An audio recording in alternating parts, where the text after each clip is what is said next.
and welcome to this webinar series on SharePoint Framework Deep Dive series.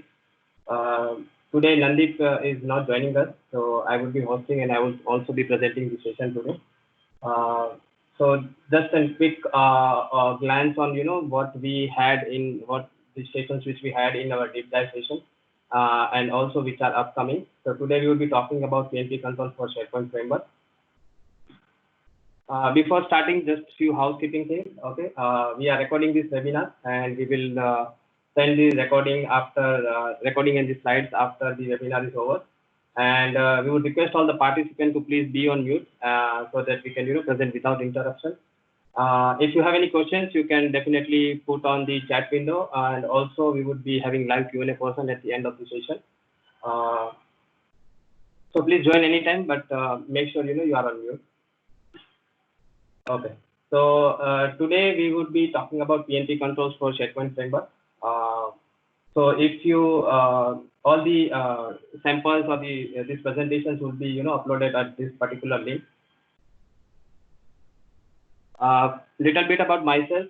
This is Siddharth Bagasia. I'm a technical consultant and at Office M365, primarily focusing on Microsoft 365, SharePoint, and .NET. I like to speak at various technical conferences, events, and on webinars.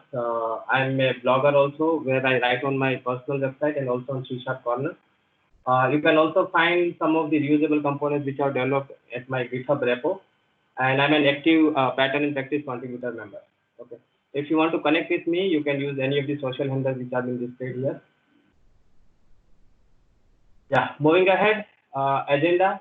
So what we're going to do is we're going to start with a little bit about PNP initiative, and then we will be discussing the PNP controls like content react controls and property pane controls, and then we'll be seeing some demos, and we'll conclude with Q&A. So PNP initiative, right? So PNP basically stands for pattern and practice. This is basically an initiative which is kind of owned by Microsoft. And specifically SharePoint engineering team within Microsoft, and but it has support of the community. Okay, so what it provides some sample solutions, guidance, best practices, SDKs, and tools, which are basically open source, and we can use it in our solution as a developer, or as a we can also contribute to this library, to this initiative the way we want it. So what I would like to do is there was a quick landing page which was been launched few days back, which is basically a single stop page wherein you will see all the links, resources, libraries which are available under PNP initiative. So if you see here, these are some of the scheduled calls or the community calls which are happening under this initiative. Some of them are happening bi-weekly, once in a month. Some of them are happening every week. Okay, depending on your interest, and depending and the community calls are being divided into different topics depending on different interest areas. So you can join. So if you are looking for something for SharePoint Framework, it happens bi-weekly on every Thursday at 7 a.m. PT or 2 p.m. GMT time. Okay, and there are calendar meeting invites and calendar invites also here, and if you can add it to your calendar also. Then what they provide, they also provide guidance on best practices, on modernization and the community content, and how to use SharePoint, or say different guidance around new features of the SharePoint, and everything are being uploaded here. So you can use different links for the guidance. They also have a PNP YouTube channel wherein they upload all the community calls which have been recorded, plus demos which have been given by the community people, and also some of them are from Microsoft, and all the other videos are available on the YouTube channel. Right? Next, they also provide samples and solutions like lookbook. If you see, it basically gives you a PNP template using which the out-of-the-box feature you can basically create some stunning landing pages onto the in your SharePoint site collection. It also provides some samples on columns and view formatting, then samples around SharePoint Framework extensions, then some sample web parts I would recommend, you guys to look at this too if you are more into SharePoint framework. And if you are getting started, you should see the samples. There are many good web parts and extensions which are already available, which we can also use in our solution, plus we can extend it if we want to. And you can also contribute a new sample web part or an extension if you think, will be useful for the community. Then there are also PNP modern search solutions. These are the solutions which are available, which you can use. Coming to SDKs, there are some libraries and tools and SDKs which are available, which we can use. One of the good one is SPFX Yeoman generator, PNP Yeoman generator. So as we all know, out of the box, Yeoman generators allows us to create, use either no JavaScript framework or React framework or Vue.js when we are creating a SharePoint framework based solution. This basically, if you are installing or if you are using this PNP based Yeoman generator, it is extension to out of the box generator, which also allows you to create different other frameworks like Angular or Handlebar or Vue.js, extended Vue.js, plus jQuery also, right? Within this SDK, we have seen in the previous session that PNP.js library, right? So this also comes under this SDK, which is basically, developed by the community, and community people are, adding new libraries and new commands, or say a new way of doing things. Okay. Today we would be talking about this particular two libraries: SharePoint Framework React Reusable Controls and SharePoint Framework Reusable Property Pane Controls. And then there are some tools like Office 365 CLI and PNP PowerShell commandlet. So this, what it gives is, these are the extension to out of the box PowerShell commands. Okay, there are some advanced commands which are available here, which we can use to manage our Office 365 tenant, or to get data from the SharePoint, or to create PowerShell scripts. Okay. So really good information if you bookmark this page, and if you wanted to, if you are developing some solution, or if you are learning, this is kind of one-stop shop where you have all the links, which is or all the initiatives which are running under PNP at single place. Going back to slides. Okay, so coming to the PNP controls, right? So as I said, PNP controls are basically reusable components, okay, which are open source, and they are specifically made for SharePoint framework solution. So this library cannot be used outside of SharePoint framework solution, because it is very much tightly coupled with the SharePoint framework, right? And as the PNP initiative is owned by SharePoint engineering team, this also comes under the same umbrella. So the PNP controls are owned by SharePoint engineering team, but it is developed and supported by community, right? So all the controls which we see are not necessarily coming from Microsoft. Basically, it is coming from the community, like people like us who would like to develop something and contribute to the library. It provides us out of the box UI experience. Okay, why is that? Because the controls which are being developed, or which are available there, are based on Office Web Fabric, or say Fluent UI based solution. I mean, based controls. So it is being used as a base. On top of that, the controls are being developed. So it basically, these are the additional controls which are available other than Fluent UI or Office Web Fabric. Okay.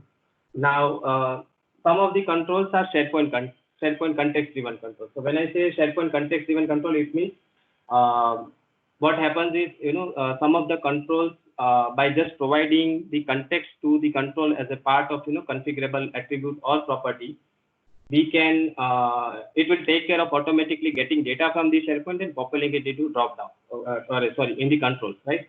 So we don't need to also take care of getting the data and then appending it to the controls. Okay, not all the controls are SharePoint context driven. Okay, but some of the controls are SharePoint context driven, which can be directly used without writing our own code to get data from the SharePoint. Then it also, these controls also have extensible events. Okay, so when I say extensible events, it means it allows us, it gives us some callback functions or events which we can basically override, or which we can use to perform our own business rules or logic. Like if it is a drop down, or if it is a text box, it provides us on selected on change event, so that we can capture the data which is been added by the user and do our own business rules.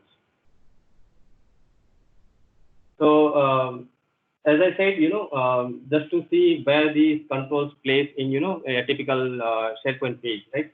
So if you see, this is just an example of SharePoint Workbench.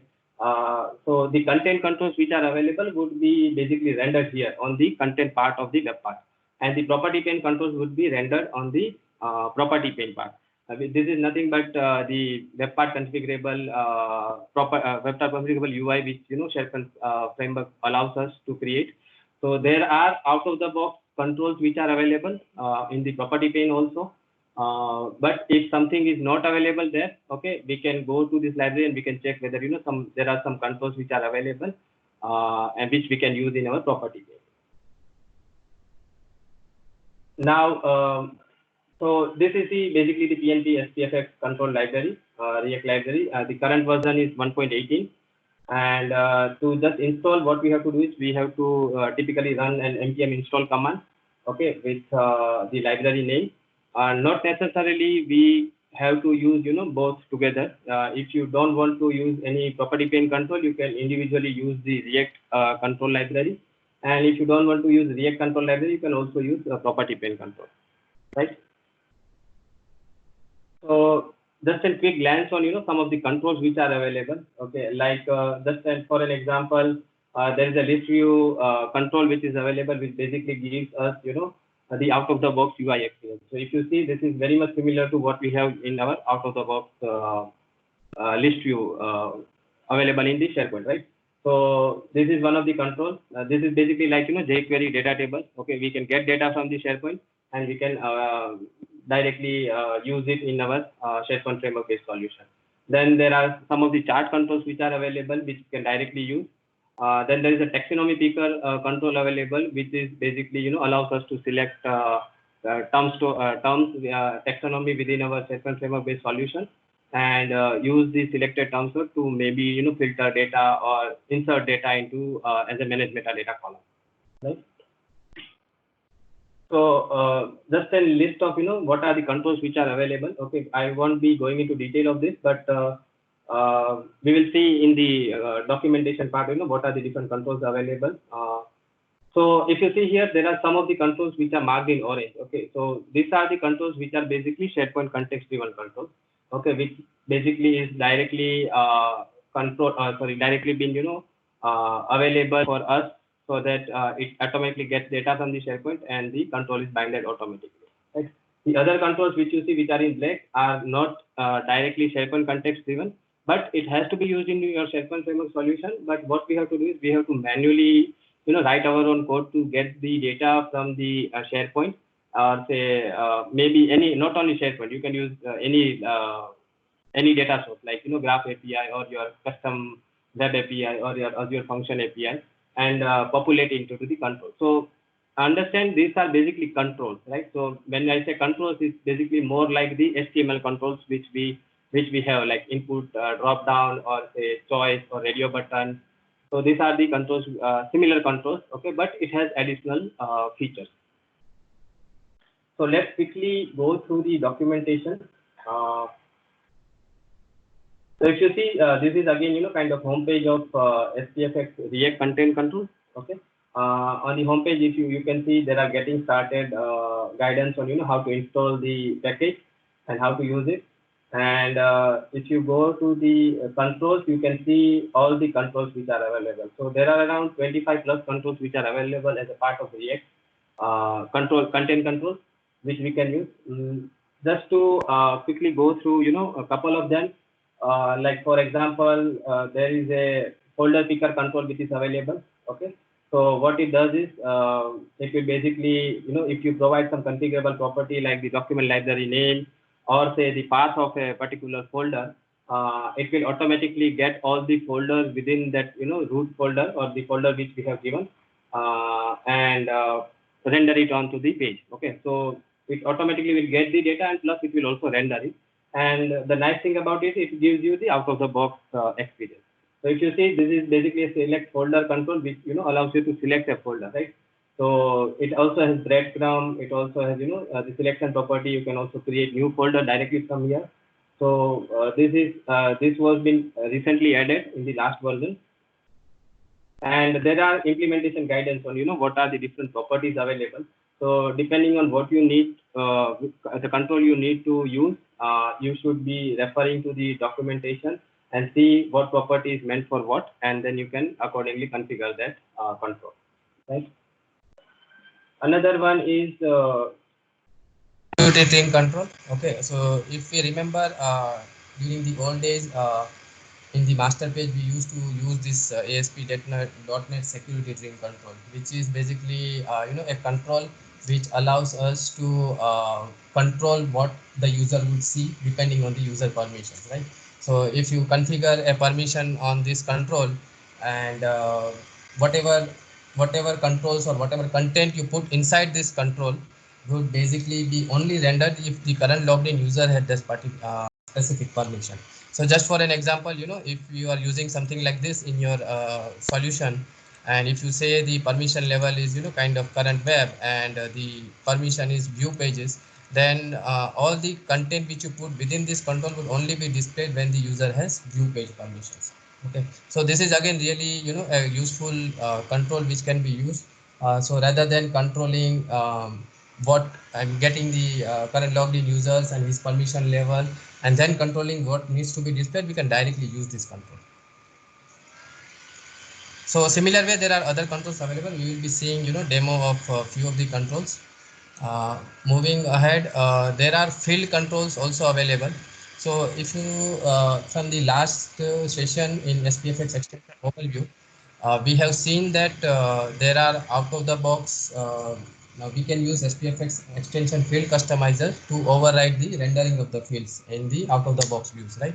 So this basically these are the controls which can be used in that SPFX extension application customizer. So something which cannot be which might not be available out of the box, or which might not be controlled from there, okay, can be controlled from here. So depending on what kind of controls you wanted to use, what you wanted to do, you can go here and you can check it out. If something is useful, you can use it in your solution, right? Then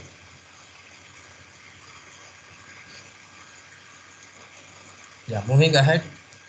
Okay, so this we already discussed. Then list of PNP property controls. Okay, so again here, if you see, some of the controls are marked in orange, which are basically SharePoint context driven control. They are directly mapped with the SharePoint, and it will automatically get data and render it in the control itself. Okay, it has a different, basically different library, so it has a different homepage. All other things kind of remain same, like the installation part and everything. And if you see, there are around more than 10 controls which are available. There are more than 10 controls which are available here. And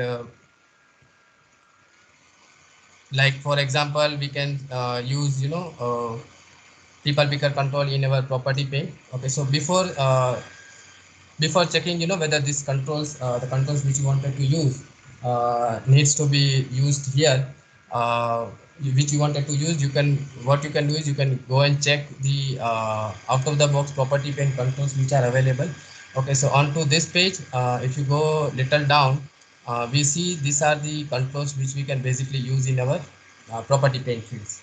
But what happens is, these controls basically would be, this can be used, but if something is there which we wanted to basically use it in our property pane control, and it is not available out of the box, we can go and check this library and use. Like, so for example, if you see, there is no date picker control available here, which is maybe a common use case. So and there's a datetime picker control which is available here. Okay, so this can be used in our property pane control. Okay.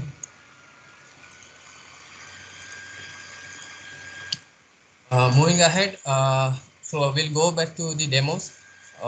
So what we will do is, we'll first see couple of property pane controls, how to use couple of property pane controls like multi select and color picker. Then we will see React based control like taxonomy picker, file picker, and review control. Then what we will do is, we'll connect both the property pane controls and the list so content controls, like we will use the list picker control in the property pane, and we will get data from the SharePoint, and give the data to the list view content control so that the rendering would take place. And also we would walk through basically a custom SPFX form which would add data to list. Okay, a typical scenario, if we are developing something custom, right, we won't be adding data to most probably a single list. There would be multiple lists which would be coming, and within this we would be using people picker control, list item picker, and also some Office UI Fabric or Fluent UI controls which are available, right? So I'll quickly go to the demo. So in interest of time, what I did is I have already created a SharePoint framework based solution. So this is the React based solution which I have used, and I have created 3 web parts. Okay, for the first 3 scenarios which I discussed just now, like to see the property pane control, and for content control another web part, and for list view demo another web part. So let us go and start with property pane. Okay. So as of now, this is basically the default code which Yeoman generator does have created for us a typical React based solution with some welcome messages and everything, right? Let us quickly see the output. So what I'll do is let us run it in the context of SharePoint framework only. So I will be using SharePoint framework workbench only.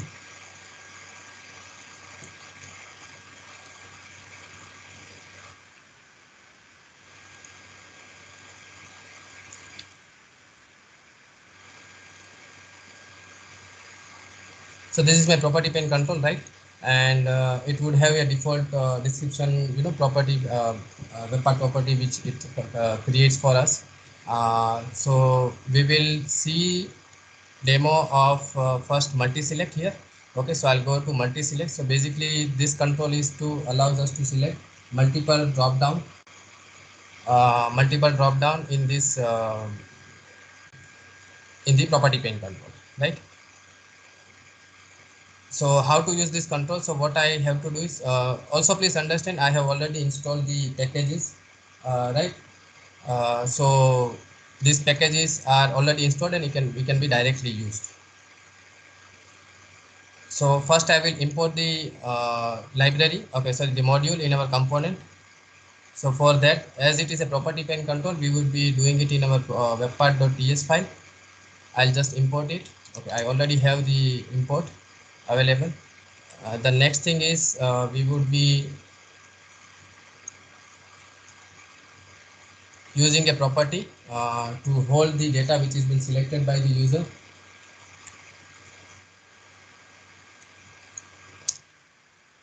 So this is multi-select. Just give me a minute. I think there's some noise coming. So just give me a minute. I'll pause for a minute.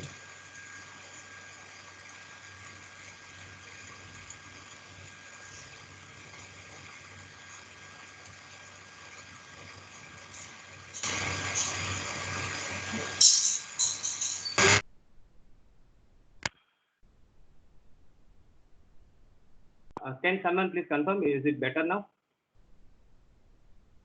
Yeah, It's better now. very better. Okay. Yeah. Sorry about that. Right. So yeah. So this is basically the properties which you will be selecting, and the values would be stored in this particular property. If I go back, so Siddharth, you're not sharing anymore. oh sorry. Yes.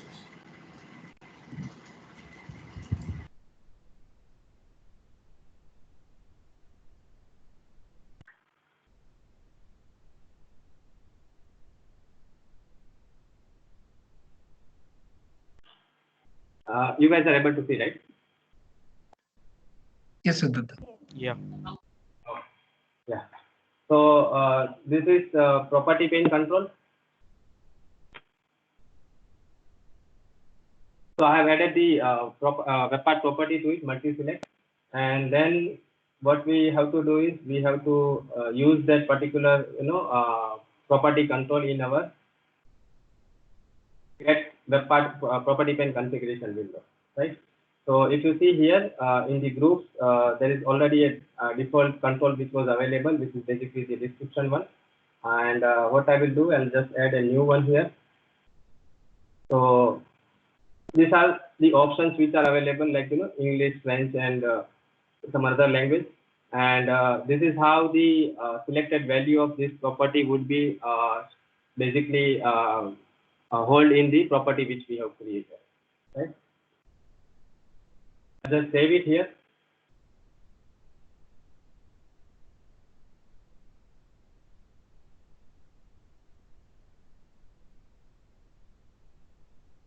Okay, so next thing we will do is we will use these values, we'll pass it to our React component and display it onto the page, right?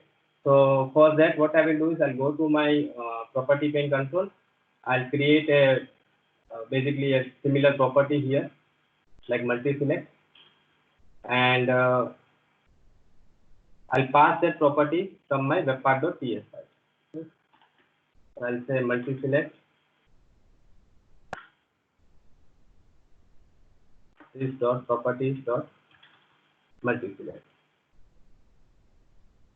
Now in our React component, we will just display it. Okay, so here what we can do is we can use this dot properties dot multi-select, and as is it is basically array of the selection, because multiple selections are.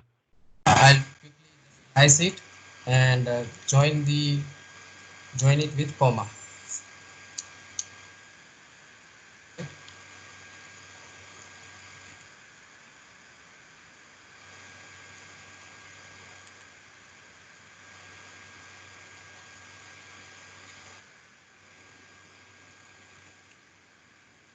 Okay, so it has been refreshed. Let me quickly refresh the page. So if I go, yeah, Harsha. Still there is a noise now. Okay. Sorry about that.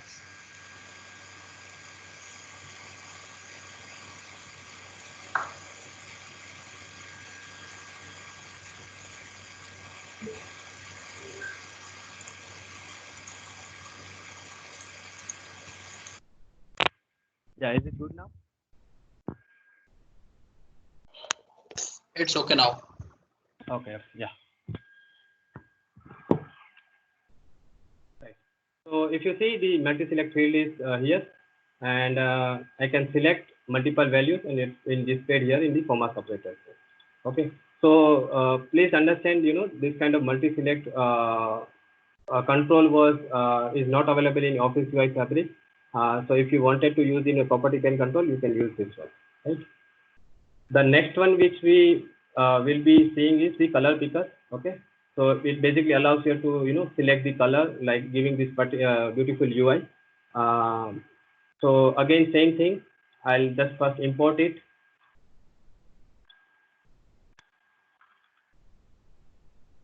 And what I will do is I will create a property to hold the selected color, right? And I will add it to my property pane.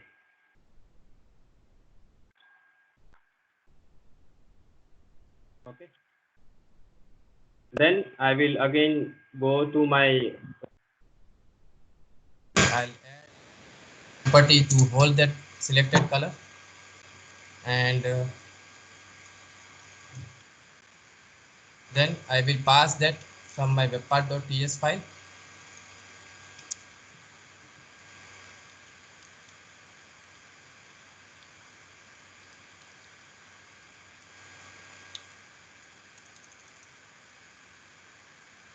Properties.color, and in this case what we will do is basically if you see in the out of the box UI, we have this background color, right, blue. So what we will do is we will basically change the color depending on this color which has been selected in the webpack property. So for that, what I'll do, I'll say style equal to background color, and this dot props dot selected color.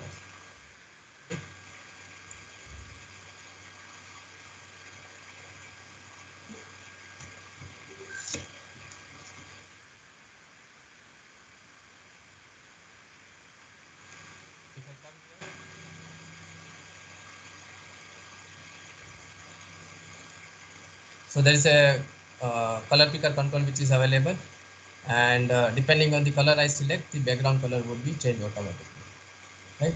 So as you know, basically this is based on React. So what you see is, you know, basically the reactive part of it. As soon as I'm changing the property, the rendering of the controls is also being changed, right? So this is the property pane control. Now what we will do is we will quickly see demo of the content control. So in the content control,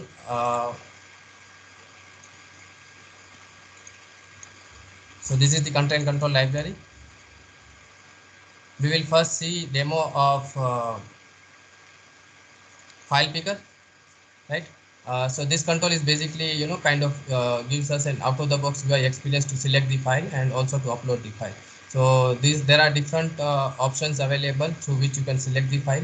Like you can select from the current site and the document libraries would be listed, or you can select it from the OneDrive, or you can manually upload it, or you can also provide a link to it, right? So again, same, we will first import it. So as this is the React, the content control, what we have to do is we have to use it in our React component, right?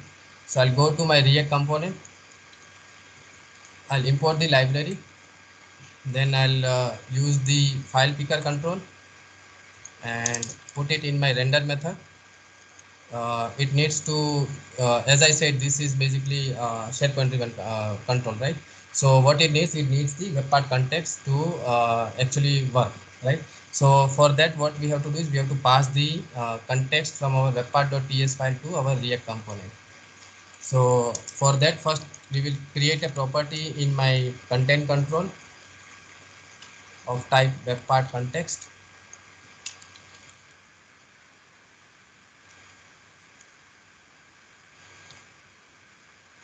Then I will pass it from my webpart.ts file using this .context method, right?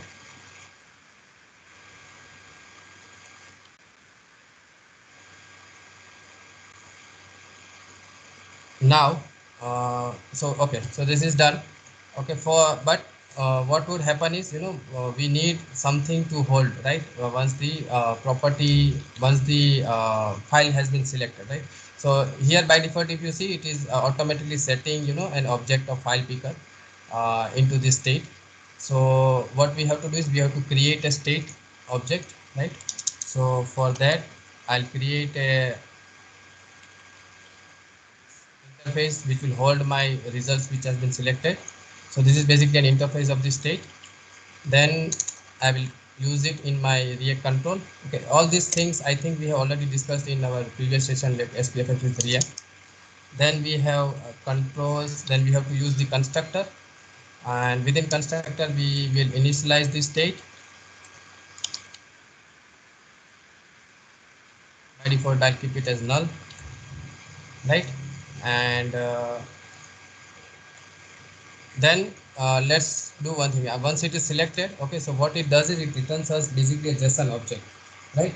Now the JSON object can be used, which will give you the URL of the selected file and the file name and file name without extension. Okay, so to do that, what we will do is we will add a button, and on click of button, let us just, you know, display the alert on what the file the user has selected, right?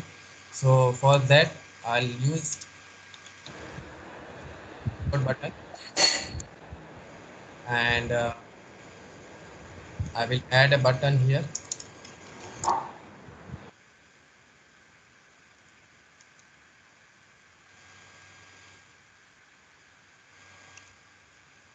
Right, so this is basically a simple Fluent UI button, and there is a submit method. On click of submit method, we will display the alert, right? So for that,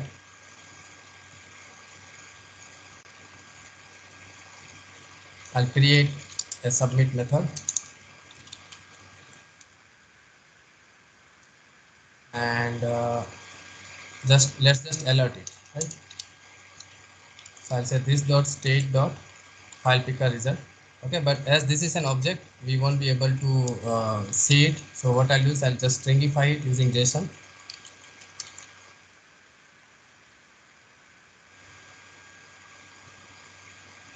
So basically what we are doing is there is an on change event in the file picker control, which would be triggered as soon as the file has been selected, and within that the state is been set in this particular attribute, file picker result attribute, and on click of the button we would be displaying that, basically alerting that state object, the file picker object which has been selected.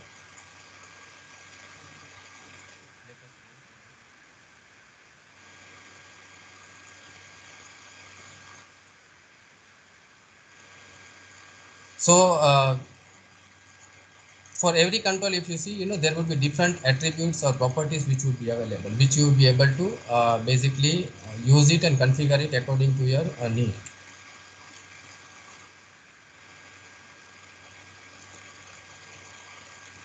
So these are my content controls. So if you see here, there is a submit button and there is a small icon here, right? So this icon is coming because we have an property which says button icon file image, so it automatically use the Office UI Fabric icons and display the file icon. But if you wanted to display some text, you can also do that. I'll just say select file, I save it, so it will basically display as label. Okay, and on click of it, if you see, there is a file picker control which basically kind of uses the out of the box UI experience. It will display recent documents, it will display, if you go to site, it will display all the document libraries here. You can also upload your custom file, and you can also put some links here. Okay, so this is basically, one thing to note here is it will not automatically upload it somewhere. Okay, so it will just, this is basically a file kind of picker which will give you which will give you the object, the file which user has selected. So like for example, just I'll select a one file here. Okay, and I'll just say open, and once I click on submit, so if you see, there is an object which is coming, which is basically file absolute URL, which gives us the URL of the file name, and the file name without extension, right? So this is about file picker control. Next control which we will see is the taxonomy picker control.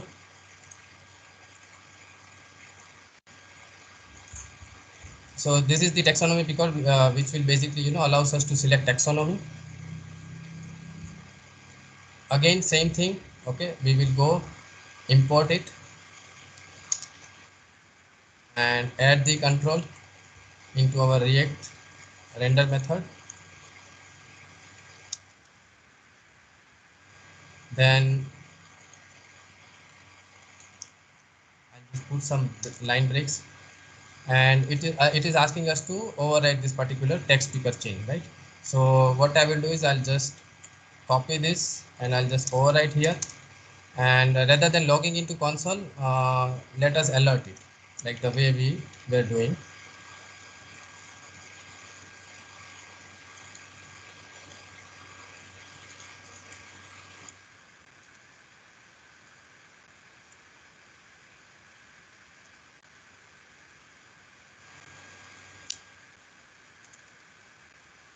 Using JSON string data. Okay. So if you see here, there it also allows us to select which term set name or ID from where we wanted to allow user to select the term set, right? So here I have given countries. Okay, so what I did is in my tenant I have created a term store with the name term set name countries. You can also provide ID here, so it will automatically connect, it will get the terms which are available within that term set, and it will render it onto the page. And so this is how the context has been passed, right? So all these things are, some of the things are already configured in the documentation. Okay, but if if you are looking for something which is not available, you can refer the documentation and you can change according to your need.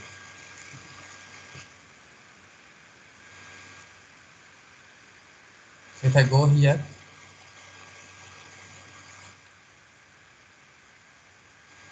it is loading.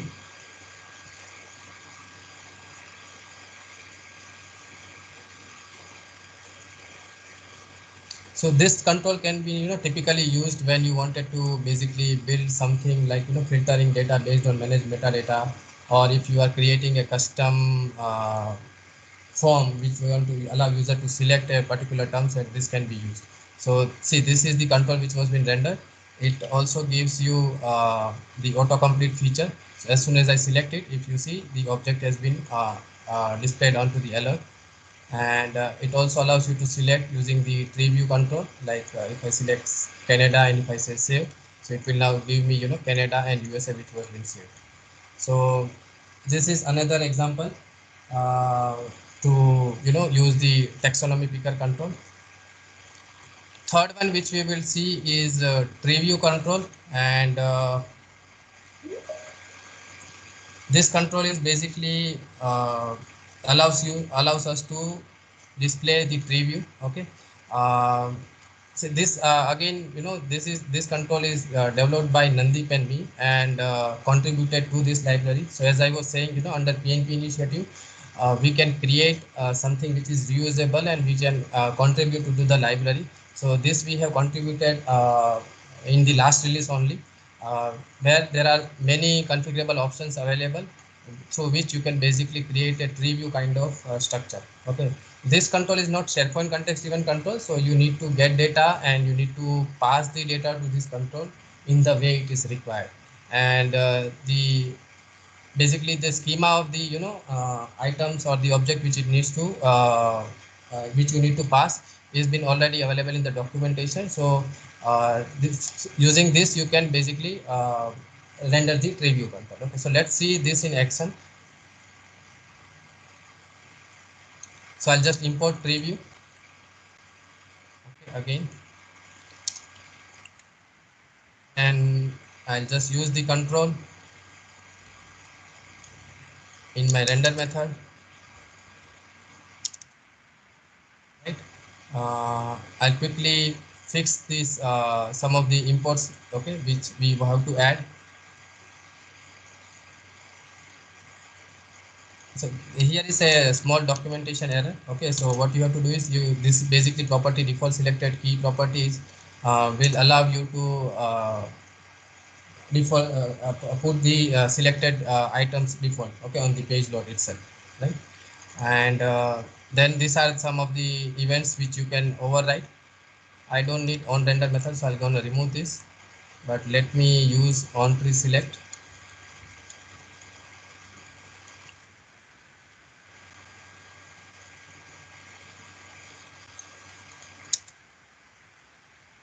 And also on expand collapse. Okay. Now it needs the object, right, which we need to display. So what I will do is I will basically declare a private variable. So this is basically hard-coded data, okay, which you can use, but you can extend it and you can create a dynamic data by getting data from SharePoint or any data source and using it. So I'll declare it as a private variable only here, where items.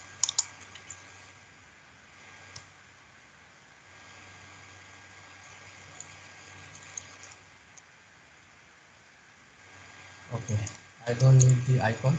So this is basically also allows you to override the default icon which has been displayed if you want to basically, you know, override it. But I don't need that, so I'll just delete it.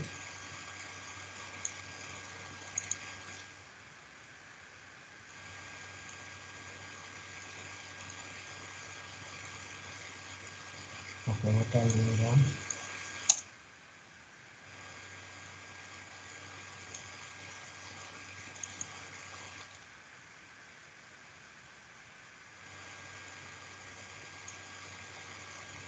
Right, and now I just have to configure it in my control.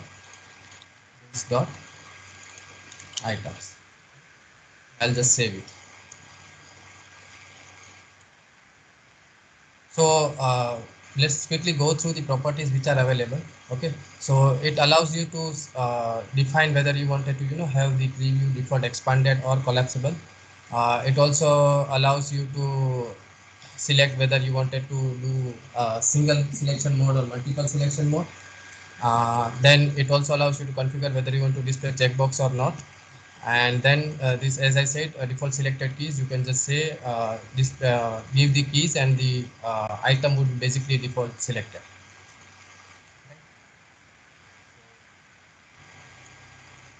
Already added. Let me just refresh this page. So if you see, the rendering the tree view control is happened according to the child, according to the object which we have given, right? And it also allows you to basically add the contextual menu to the item, and it can be configurable. So all you have to do is you have to make that particular JSON object which it requires, and it will render it using out of the box kind of out of the box features. Now moving ahead, what we will do is we will see list view demo. Okay, now we will connect the dots. We will use a list picker property pane control and pass that basically selected list to the content control, and get data from the SharePoint using PNP.js and put it into list view control, right? So for that, first thing, as I said, we will be using property pane list picker control. So this is basically a good control which we can use, which will automatically get all the list and libraries in the current SharePoint site where your web part is being deployed, right? And you can also configure whether you wanted to use list, whether you wanted to display libraries, or you wanted to display both. Okay, so as it is a property pane control, first thing is we would add it in our webpart.ts file. Then we would use this particular property to hold the data which user has selected in my webpart properties, and then I will use the property list picker in my get property pane configuration method. Okay. So this will add the control. Now next thing is we have to pass this selected list or the value which will be selected by the user to the React component, right? For that, again, what I will do is I will create a property in my React control.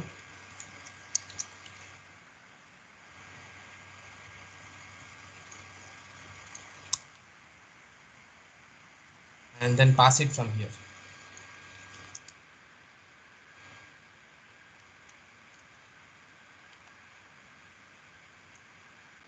This dot properties dot list. Right? So now the property is being passed there, right? Going to the React control.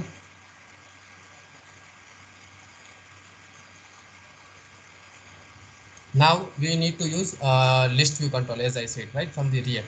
Okay, so I'm going to the property pane React content controls. I'll go to list view control, and this is how the controls would be rendered, right?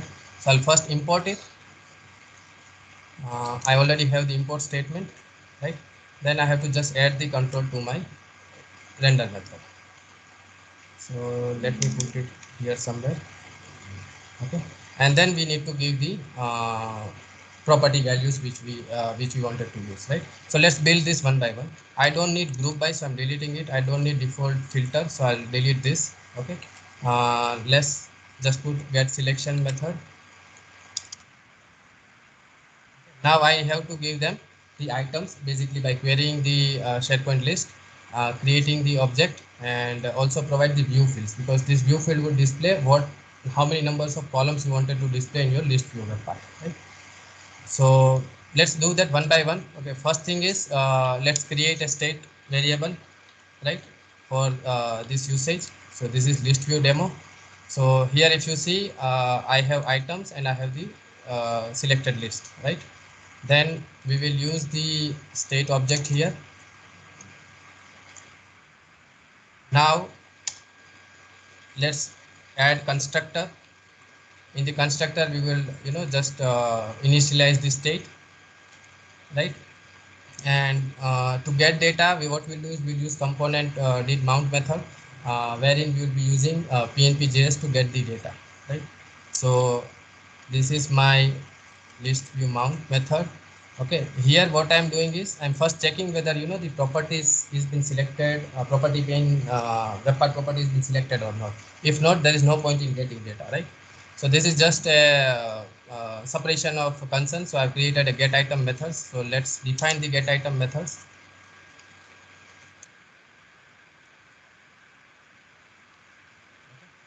So here, if you see, we have seen in PNP.js demo, right, that we can use PNP.js to get data from the SharePoint.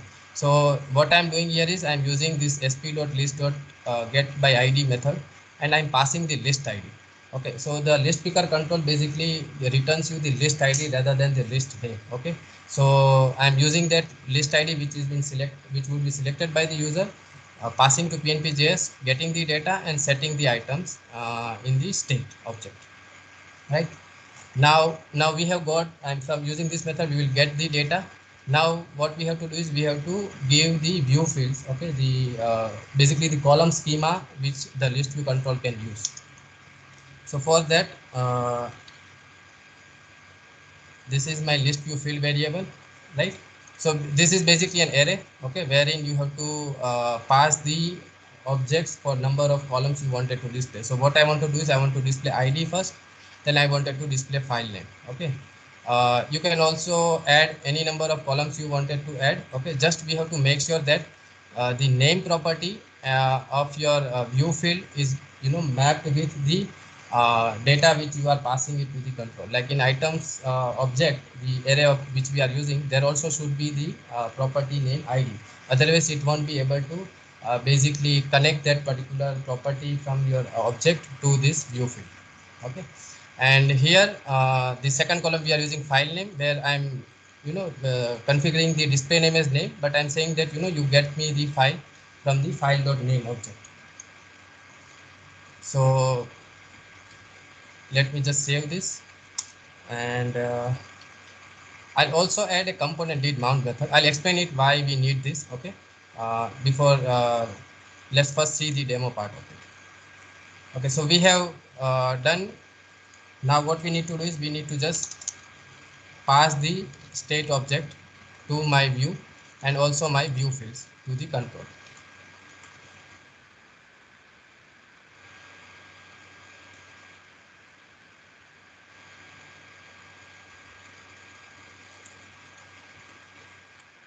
So this is a different web part, so I need to again add that web part to my workbench. So once it is loaded, I will add that. Here also, if you see, there are some properties available, like if you want select single selection or multiple selection, what you want to do when item is selected. So all the callbacks methods are available, and depending on that you can further enhance this control and get the required business requirement.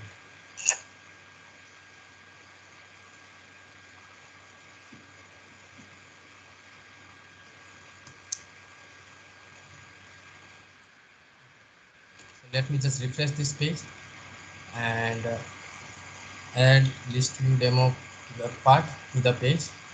So if you see, the web part is here. Okay, it is displaying blank list view control now because we have not selected anything.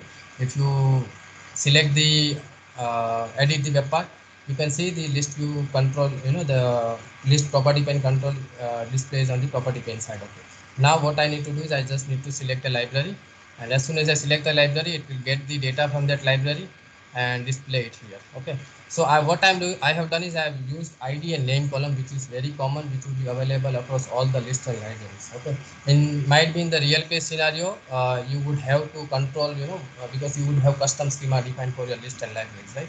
So you have to define your own custom view fields and make sure the fields which are being returned from the data source, whichever the data source can be, is mapping the view fields so that the list view control can use it. So again, if I just change to something else, maybe documents, it will get the data from the documents. It will also get data from the list, okay, because list also would have a name column. So this is about the demo part of it. Okay, so as I said, there are many controls available which we can use, which can be basically leverage in our SPFX solution to accelerate our development, right? The last part of the demo is basically walking through an SPFX form. So let me quickly go over it. I'll just kill this and I'll go to my asset request project.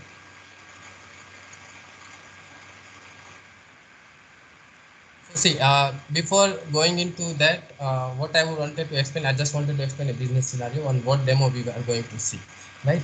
So consider, you are developing an asset request management for an organization where a user can request for assets. Okay, now your assets can be a typical assets like a computer, a device, a phone within your organization, which maybe your employee wants to use and for a maybe for testing purpose or something, and you want user to basically create a single request for multiple assets, right?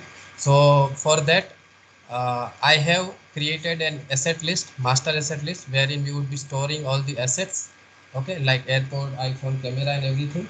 And there are two different lists, like asset request list. Basically, this will be the master list, which would have the common properties which we wanted to capture, like from which date to which date the asset he wants to request for which date, who has requested it, and in the request detail, basically it would be parent-child relationship, so that the single request you can basically in the single request you can ask for multiple assets. Okay, so all the particular assets which they are requesting would be stored here, right?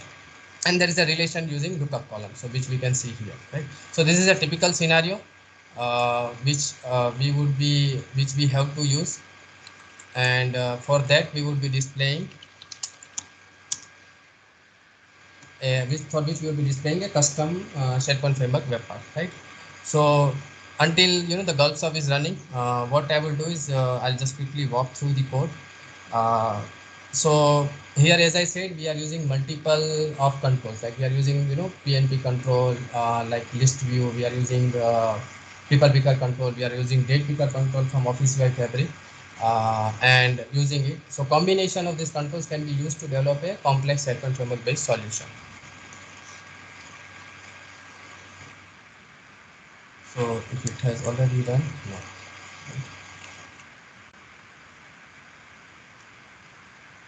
So till it is running, I don't have any configurable thing here, so I didn't create any property pane controls. It is purely using React content controls. Okay, then I have, let's go with first PNP.js methods, which is basically storing data. So on click of submit, what we are doing is we are using PNP.js methods like and adding data to our SharePoint list. So first it is basically adding data to asset request, and for each selected asset it is adding data to asset request detail. So this we have already seen in our previous session. So this is using PNP.js. We are basically performing the CRUD operations. Okay. Okay, so it is added. Let me quickly add in my SharePoint context and see the demo.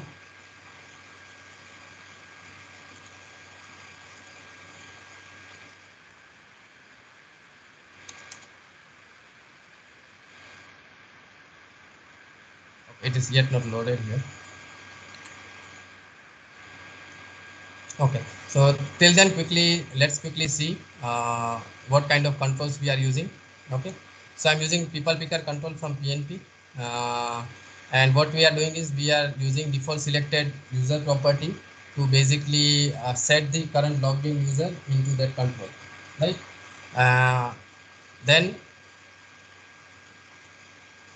Then we have date picker control, which is from Office UI Fabric to select select date from date and to date.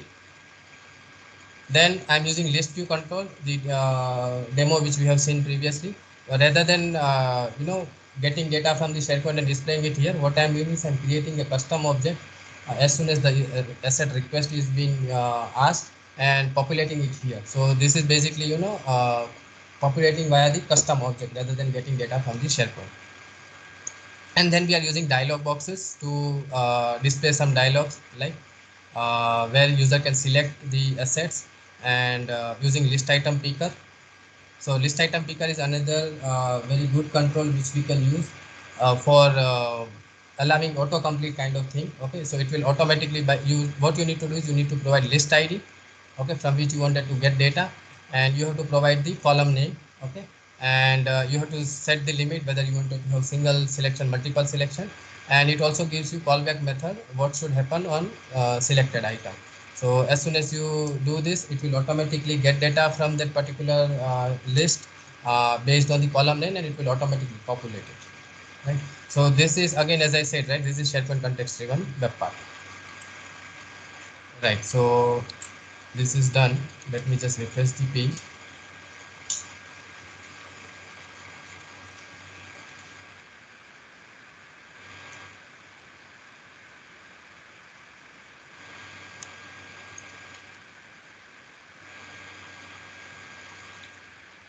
Okay, my web part name is request form. Okay, so if you see, this is the form which I have created. Okay, it has people picker control, as I said, and it will automatically add the logged in user here. There is a date picker control which allows you to select the date.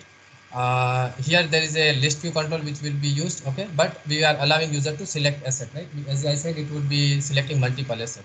So on click of add, I'm displaying a dialog. Within that dialog, I'm using the list item picker, okay, and the data source of this is our master asset list which we have seen. So if I say iPhone, it will auto give me auto suggestions, and I'll say reason for taking selfie. I can add multiple. I can say laptop for playing games. Don't put this reason. And then you can add multiple asset request. Okay. And on click of submit, we are displaying a success message using dialog box that your request has been submitted successfully. Now, if we go to the list, asset request list, if you see, there is an item created just now, right, with the request title, with the date which I have selected and who has requested it. And if you go to request detail, there are two items which has been created recently for the 13th May, which is basically directly the things which you have selected from there. So just to reiterate, that we can create complex SharePoint custom forms using custom web parts, but it also would give you out of the box UI experience. So the look and feel which you have seen, it was giving you a good out of the box UI experience, right? So that's it from the demo side. Okay, let us conclude. Okay, why would I use them, right? So first thing is we don't have to reinvent wheel. There are a good amount of controls, useful controls which are available, which you can directly use rather than developing it from ourselves. It will accelerate our development. It can also be extended because it is an open source library, so that you can use it and you can extend it the way you need it.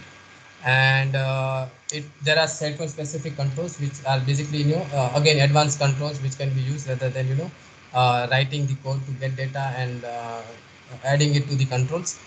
And there are some controls which are available from first party SharePoint solutions also. Okay, now when to use what, right? So this is first go and look for the Office UI Fabric or Fluent UI control, whether there are some controls which are available.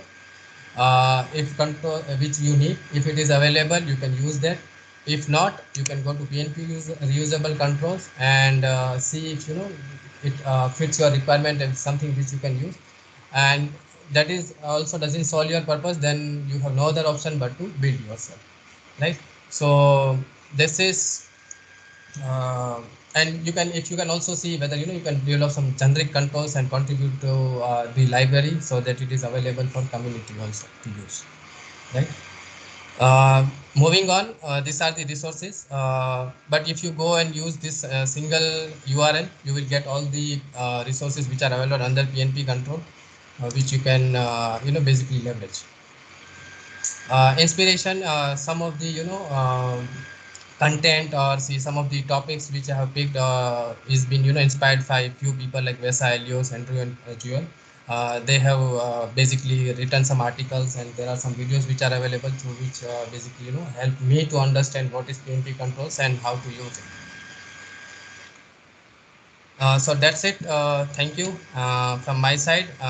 And next is on the 16th of May, we will be